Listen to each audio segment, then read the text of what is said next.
Our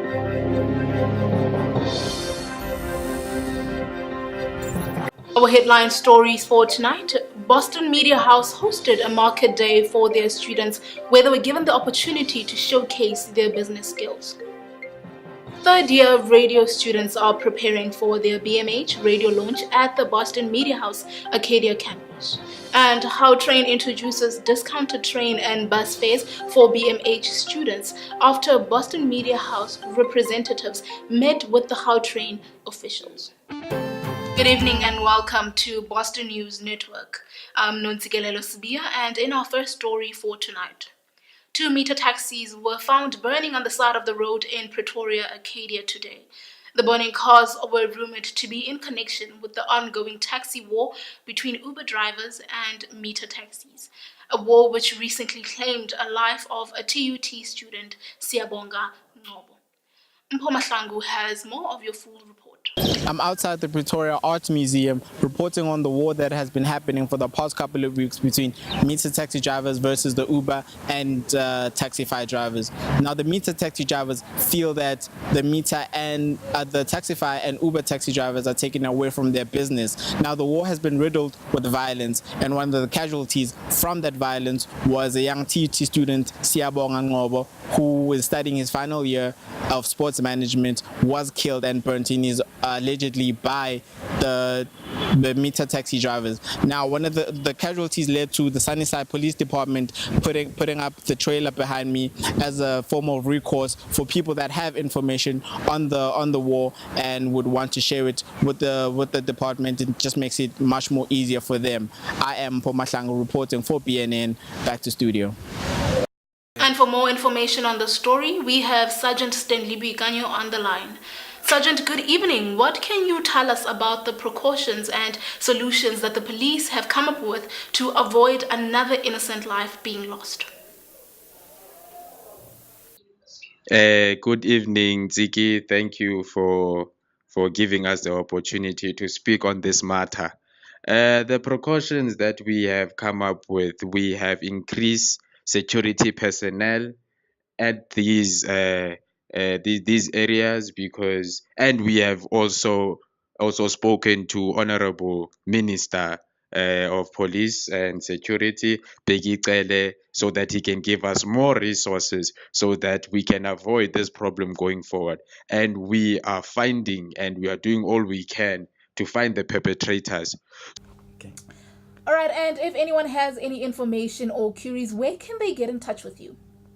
If anyone has any information about the perpetrators or the criminals who have done this very vicious act, they can contact 012-585-3274.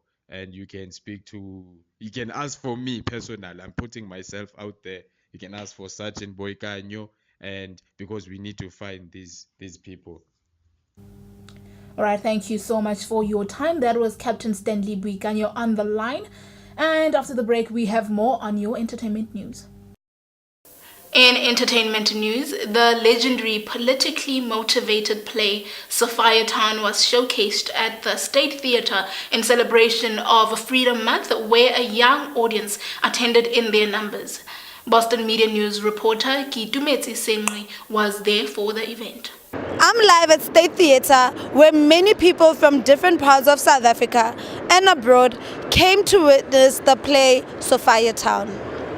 Sophia Town became known as the Chicago of South Africa, a place where shebeen queens, gangsters, politicians, and black and white bohemians rubbed shoulders and traded drinks in the heady atmosphere, feasting with music, style, and rebellion. This vibrant community produced some of South Africa's most famous musicians, artists, journalists, and politicians, as urban culture formed here during the repressive 1940s and 1950s. I played the role of drum journalist Jakes Mamabolo. Jakes can be seen as sort of the narrator for the story because he links what happens in the beginning to the end. So he's always there providing almost the answers that the audience seeks throughout the show. We also had them speak about how the play relates to the challenges society faces today. Sophia Town is still as relevant today as it was when it was first made. It still deals with the same themes that were dealt with back then. This is a snapshot of that part of history. And within this play, there's all of these little bits and pieces that come together to tell you what was happening within that time. Sophia Town has been an ultimate success and has extended to run until the 18th of May. Kitumetse Sintley, reporting for Boston News Network. And lastly, for our feel-good story, Standard Bank recently established a business incubator space at their Hatfield branch in Pretoria. The initiative is said to be for local students and entrepreneurs. A Standard Bank representative takes us through the business incubator space. Good day, guys. Welcome to the Standard Bank Hatfield Hub, where innovation starts. Standard Bank has recently came up with to assist young entrepreneurs and also students. As you can see, Hatfield is a place where we are surrounded by students and also entrepreneurs. We also have this space in Rosebank. However, this is the first branch to adopt this space in South Africa as a whole, as Standard Bank. Now, guys, as you can see behind me here, I have 2 cubicles, which normally it's a working space. So we're providing working space for entrepreneurs. You'll find a charger, you'll find also a plug-in. And guys, moving along, we also provide again the kitchen. There is a kitchen bar whereby you can use for your own catering, or you can ask Standard Bank to actually cater for you. We do provide again tables, actually right on.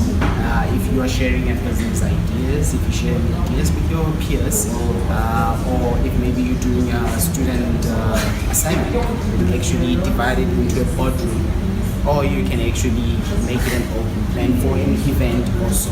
Okay. Now we're coming out to the outside of the space.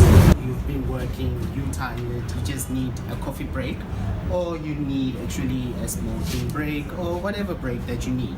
So actually you can use the space as well. Just to come here, sit down. Definitely feeling good knowing that I can count on a bank in today's world. And this brings us to the end of our live broadcast. That is all from the Boston News Network for tonight. You can follow more of our headline stories on our website and social media pages. I am Nontsigelelo Sibia, and thank you for tuning in. Good night.